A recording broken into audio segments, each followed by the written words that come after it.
विष्णु के 10 अवतारों की कथा यानी दशावतार। सृष्टि के अनादि चक्र में जब जब अधर्म बढ़ा और धर्म डगुनाने लगा, तब तब पालनहार भगवान विष्णु ने अलग अलग रूप धारण करके धरती की रक्षा की। इन दिव्य अवतारों को दशावतार कहा जाता है। प्रत्येक अवतार का अपना महत्व और शिक्षा है जो हमें जीवन का मार्ग दिखाता है। पहला, मत्स्य अवतार यानी मछली। जब प्रलय के जल ने संपूर्ण पृथ्वी को डुबोने का प्रयास किया, तब भगवान विष्णु ने मत्स्य का रूप धारण किया। उन्होंने राजा मनु की नाव को मार्ग दिखाया, जिसमें ऋषि, बीज और शास्त्र सुरक्षित रखे गए।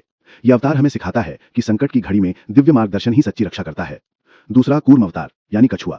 देवताओं और असुरों ने समुद्र मंथन किया, परंतु मंदराचल पर्वत डूबने लगा। तब विष्णु ने कछुए का रूप लिया और पर्वत को अपनी पीठ पर संभाल लिया। यह अवतार धैर्य और सहन शक्ति का प्रतीक है। तीसरा, वराह अवतार यानी सूअर। दानव हिरण्याक्ष ने धरती देवी को पाताल में खींच लिया। भगवान विष्णु वराह रूप में प्रकट हुए और अपने दांतों पर धरती को उठाकर सुरक्षित किया। उन्होंने असुर का वध किया और संतुलन बहाल किया।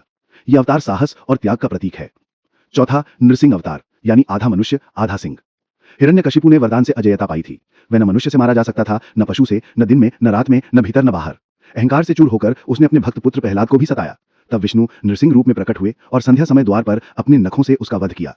यह अवतार बताता है कि अहंकार का नाश निश्चित है और सच्ची भक्ति की रक्षा स्वयं भगवान करते हैं। पांचवा, वामन अवतार यानी बौना ब्राह्मण। राजा बलि ने तीनों लोकों पर अधिकार कर लिया था। भगवान वामन रूप में ब्राह्मण बालक बने और बलि से केवल 3 पग भूमि मांगी। पहले पग में उन्होंने आकाश नापा, दूसरे में धरती और तीसरे में बलि को पाताल भेज दिया। यह अवतार हमें सिखाता है कि अहंकार कितना भी बड़ा क्यों न हो, विनम्रता के सामने टिक नहीं सकता। छठा, परशुराम अवतार यानी फरसाधारी योद्धा।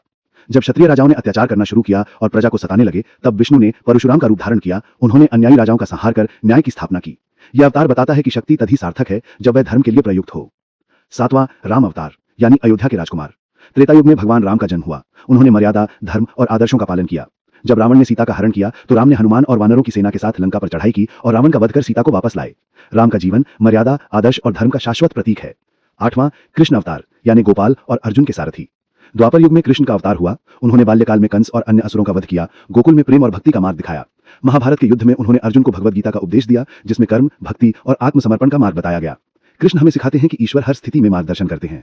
नौवां, बुद्ध अवतार यानी ज्ञान और करुणा के प्रवर्तक। जब लोग कर्मकांडों और कठोर रीति रिवाजों में उलझ गए, तब विष्णु ने बुद्ध का अवतार लिया। उन्होंने शांति, करुणा और अहिंसा का संदेश दिया। यह अवतार याद दिलाता है कि सच्चा धर्म दया और ज्ञान में है। 10वां, कल्कि अवतार यानी भविष्य का योद्धा। जब कलयुग के अंत में अधर्म और पाप अपनी चरम सीमा पर होंगे, तब विष्णु सफेद घोड़े पर सवार होकर कल्कि अवतार में प्रकट होंगे। उनके हाथ में ज्वलंत तलवार होगी और वे अधर्म का नाश कर धर्म की पुनः स्थापना करेंगे। इस प्रकार भगवान विष्णु के 10 अवतार केवल देव दानव की कथाएं नहीं हैं, बल्कि जीवन के गहरे संदेश भी देते हैं। यह हमें सिखाते हैं कि संकट चाहे कितना भी बड़ा क्यों न हो, ईश्वर सदा धर्म और सत्य की